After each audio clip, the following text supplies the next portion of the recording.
এই পুরা প্রজেক্টটা করতে ওনাদের প্রায় $550 মিলিয়ন মতো খরচ হবে, which is বাংলাদেশি টাকা যদি আমি ক্যালকুলেট করি প্রায় 6,700 কোটি টাকা। তো এই 6,700 কোটি টাকা পুরাটাই আসলে এপি মোলার ওনাদের থেকে দিবেন, বাংলাদেশ সরকার এখানে কোনো খরচ হবে না, এবং সেই কারণে এই পুরা অঙ্কটাই একটা এফডিআই হিসেবে বাংলাদেশে আগামী 3 বছরে ঢুকবে।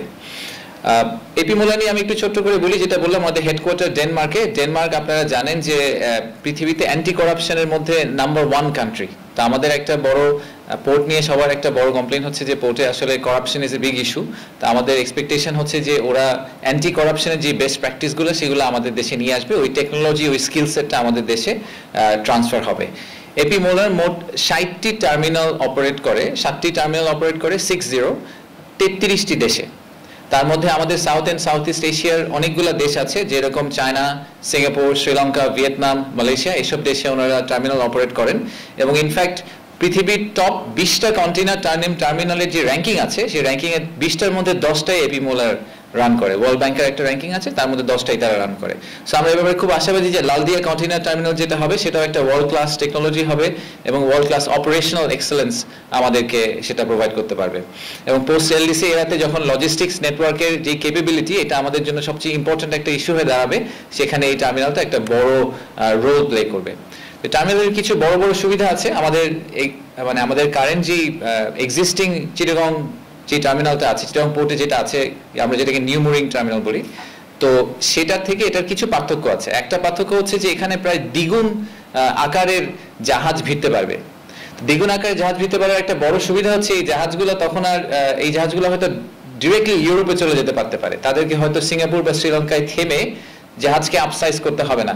বা অনেক সময় আপনারা দেখেছেন যে আমাদের বেতে কিছু বড় জাহাজ থামে, সেখান থেকে আবার একটা লাইটার ভেসেলে করে তারপরে বাংলাদেশের ভিতর ঢুকাতে হয়। এরকম অনেকগুলা লেক আসলে আমরা স্কিপ করতে পারবো। স্কিপ করতে পারলে আমাদের কানেক্টিভিটি এবং turn around time point of view থেকে, আপনারা আমাদের টেক্সটাইল গার্মেন্টসের ব্যবসাদের কাছে অনেক সময় শুনবেন যে ফ্যাক্টরির দরজা থেকে দোকান পর্যন্ত পৌঁছানোর যে সময়টা লাগে, সেই সময়টার ক্ষেত্রে অনেক ক্ষেত্রেই বাংলাদেশ ভিয়েতনাম বা চায়না থেকে অনেক পিছিয়ে আছে।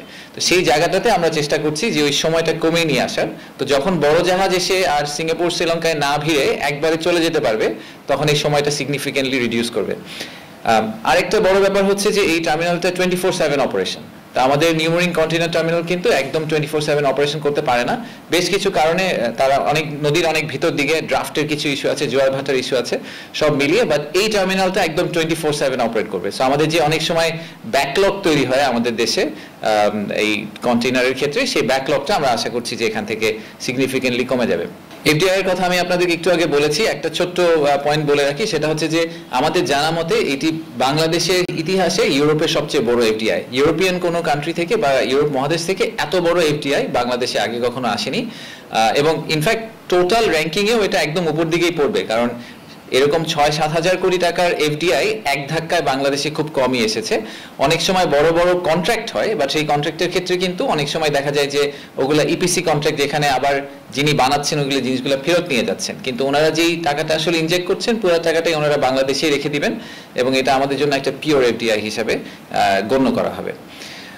টার্মিনালের ক্যাপাসিটি হচ্ছে 800,000 টিইউ। টিইউ হচ্ছে আপনারা সবাই জানেন যে এটা হচ্ছে একটা measurement criteria for container terminal handling. তো সেটা আমাদের 8 লাখ কন্টেইনার হচ্ছে মিনিমাম ক্যাপাসিটি। আমরা আশা করছি যে ওনাদেরকে যেভাবে আমরা প্রাইসিং সেট করে দিয়েছি, যে ওনাদেরকে আমরা অ্যাকচুয়ালি এনকারেজ করছি যে ওনারা যদি নাম্বারটাকে বাড়িয়ে ফেলতে পারেন, আরও এফিসিয়েন্সি গেইন করে, আরও নতুন টেকনোলজি এনে। সো আমাদের এক্সপেকটেশন হচ্ছে 8 লাখ থেকে 1 মিলিয়ন, 10 লাখের মধ্যে হয়তো একটা নাম্বারে ওনারা অপারেট করতে পারবেন। তো আপনারা যদি এখন আমাদের এক্সিস্টিং ক্যাপাসিটির কথা চিন্তা করেন, সেই ক্যাপাসিটির থেকে কিন্তু একটা সিগনিফিকেন্ট জাম্প হয়ে গেল। আমাদের এখন যে ক্যাপাসিটি আছে তার প্রায় 40 ভাগ বেশি হয়তো আমরা অপারেট করতে পারবো, ক্যাপাসিটিতে অপারেট করতে পারবো টার্মিনালটা যখন হয়ে যাবে। তো ওনারা যদি জানুয়ারি মাসে কাজ শুরু করেন, এখন আমরা আশা করছি আমরা আগামী সপ্তাহে কন্ট্রাক্টটা সাইন করে ফেলতে পারবো। তো ওনারা যদি ডিসেম্বর জানুয়ারি মাসে কাজ শুরু করেন, তাহলে আমরা 2026 থেকে আরো 3 বছর যদি আপনারা যোগ করেন, 29-এর দিকে গিয়ে আমরা আশা করছি যে টার্মিনালটা চালু হবে।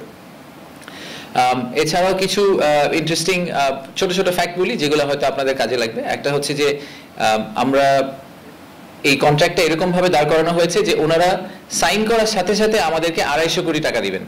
সো সাইনিং বোনাসের মতো করে বা সাইনিং মানি হিসাবে ওনারা 250 কোটি টাকা কমিট করেছেন বাংলাদেশ সরকারকে দিবেন। আর তারপরে যেটা বললাম যে এই প্রায় 6,700 কোটি টাকার যে ক্যাপিটাল এক্সপেন্ডিচার হবে সেটা হচ্ছে পোর্টটা বানাতে, যন্ত্রপাতি এতে, এরা কমপ্লিটলি ওনারা করবেন। আর প্রতি বছর ওনারা যে টিইউ হ্যান্ডেল করবেন সেটার থেকে একটা অংশ ওনারা আমাদেরকে শেয়ার করবেন। সো প্রথম 8 লাখ টিইউর জন্য প্রতি টিইউতে ওনারা আমাদের $21 করে দিবেন। তারপরে এটা যখন 8 থেকে 9 হবে এটা $23 হবে, আবার 9 থেকে যখন আরো বাড়তে থাকবে তখন আবার প্রতি টিইউতে নাম্বারটা আবার নেমে আসবে।